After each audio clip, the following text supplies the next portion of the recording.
대모에 돈 거다 가지고 뭐랍니까? 하는 했는 거 없습니다.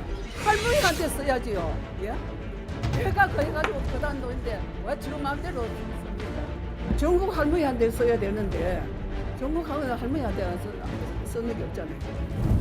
피해자들에게 모든 기부금을 어떤 현금 지급이라든가 물품 지급으로 할 수는 없는 상황이고 사실은 피해자들의 명예와 인권 회복을 위한 여러 가지 다양한 사업도 큰 범주에서는 저희들은 피해자 지원 사업이다라고 보고 있어요. 예. 자, 그리고 정 의원은 이용수 할머니에겐 후원금도 전달이 됐다며 그 영수증을 공개를 했습니다. 1992년 생활비로 100만 원, 그리고 25년 뒤인 2017년 여성 인권상 상금 명목으로 1억 원 공개를 한 거죠.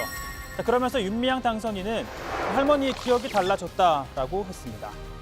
자, 이용수 할머니의 첫 번째 기자회견 이후 정 의원과 윤 당선인을 둘러싼 숱한 회계 부정 의혹이 쏟아져 나오기 시작했습니다. 급기야 검찰 수사가 시작이 되었고 정 의원과 또 위안부 피해자 할머니가 지내는 쉼터에 대한 압수수색도 진행이 됐습니다. 자, 이런 와중에 이 할머니가 두 번째 기자회견을 예고했죠. 당초 기자회견을 하려 했던 대구 시내의 한 찻집엔 이른 아침부터 취재진들이 한 100여 명 정도 모여 혼잡이 빚어졌습니다. 결국 회견 장소를 호텔로 변경을 했고요. 자, 이용수 할머니는 앞서 자신을 찾아왔던 윤미향 당선인에게도 기자회견에 오라고 했지만 윤 당선인은 참석하지 않았습니다. 자, 이 할머니는 우선 자신의 첫 번째 기자회견 이후 불거진 정 의원과 윤 당선인에 대한 의혹에 대해 생각지 못한 문제들이 발생했다며 이건 검찰에서 할 일이라고 밝혔습니다.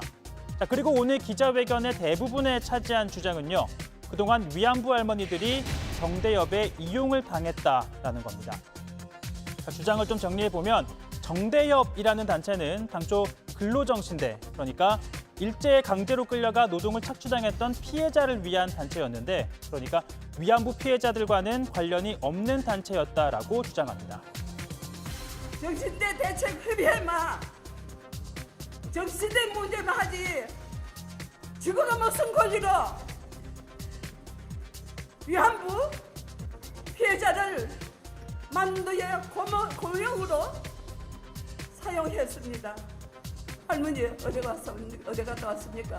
해가지고 밝혀줬는데 한 번도 할머니 앉혀가지고 정언 한 번 받은 적이 없습니다. 그러니까 당초 정대협이 위안부 문제에는 관심이 없었다라는 건데요. 자, 정대협이 또 각종 모금 활동 등에 위안부 할머니들을 동원했고 또 기부금 횡령 의혹 등은 지금까지 드러난 것보다 더 많을 것이라고 주장합니다. 좀 맛있는 거 사두고 하니까 돈 없습니다. 돈을 거다가 그래도 그것이 뭐 그런가 보다 하고 생각했습니다.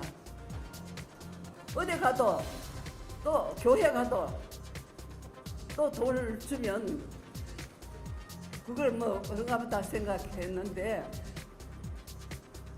그래도 모르고 쭉 30년을 가지고 나왔습니다. 속이고 이용하고 제주는 고비하고 돈은 떼살림 받아 먹었습니다. 제주는 30년 동안 제주했습니다. 그 돈은 떼살림 받아 먹었습니다. 자, 할머니의 기자회견 내용은 들어가서 더 전해드리고요. 자, 이번 정 의원을 둘러싼 논란을 지켜보던 천영호 전 청와대 외교안보수석 10년 전 기억을 소환하기도 했습니다.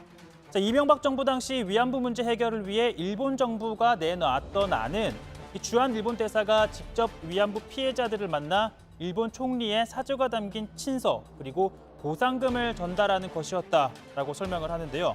자, 이 안을 갖고 윤미향 당선인을 직접 만났는데 당시 이 윤 당선인의 반응을 이렇게 주장합니다.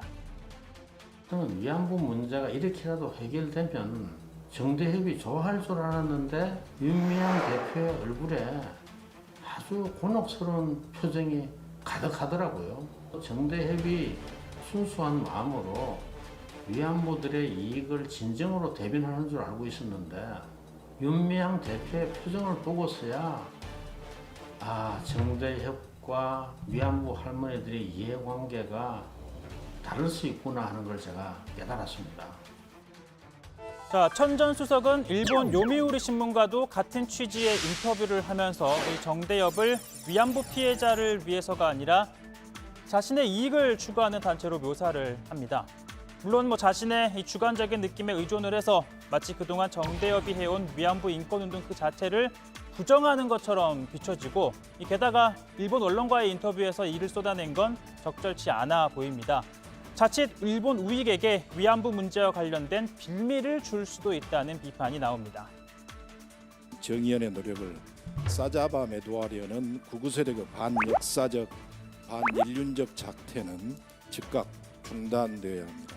한때 국정의 한복판에서 외교 안보를 책임진 인사가 이런 언행을 하는 것은 참으로 개탄스럽습니다.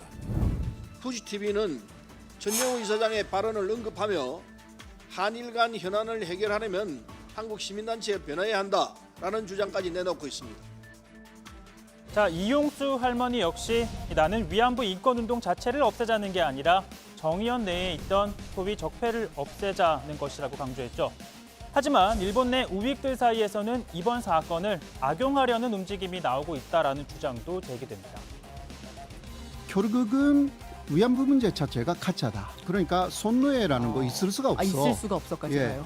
그러니까 위안부 할머니들이 손노예가 아니었다라는 말을 아마 하고 싶을 것이다. 있어요? 하고 싶어 할 것이다라는 또 그러한 보도를 해요. 또.